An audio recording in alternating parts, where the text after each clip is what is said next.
আসসালামু আলাইকুম। আমি আজকে তৈরি করে দেখাবো আপনাদেরকে পাস্তা। একদম সহজ, ঝটপটেই তৈরি করে ফেলুন পাস্তা। দেখতেই পাচ্ছেন কতটা লোভনীয় হয়েছে, আর খেতে তো দুর্দান্ত স্বাদ।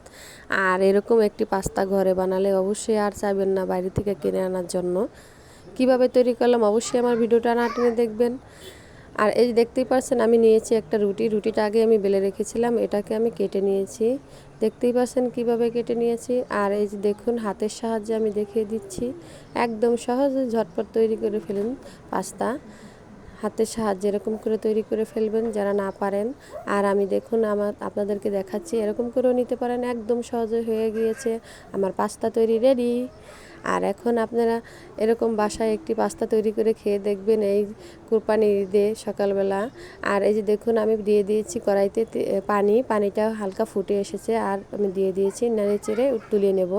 আর পাস্তাটা অবশ্যই ধুয়ে নেবেন ঠান্ডা পানি দিয়ে, নাহলে লেগে যাবে। আর প্যানে আমি তেল দিয়েছি পেঁয়াজ কুচি, একটা ডিম দিয়েছি। আপনারা চাইলে দুটো ডিমও দিতে পারেন, অল্প পরিমাণ দেখে আমি একটা ডিম দিয়েছি। আর এই যে দিয়ে দিলাম পাস্তা, দিয়ে দিয়েছি লবণ আর চিলি ফ্লেক্স, আর দিয়ে দিলাম নুডলসের মশলা যেটা আমি ঘরে তৈরি করে রেখেছি।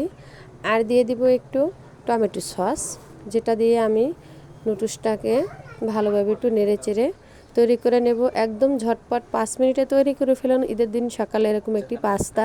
আর আমার চ্যানেলটা ভালো লাগলে অবশ্যই লাইক করবেন, শেয়ার করবেন, কমেন্ট করবেন। আর এরকম একটি পাস্তার রেসিপি অবশ্যই বাসায় তৈরি করে খেয়ে দেখবেন। ভালো থাকবেন।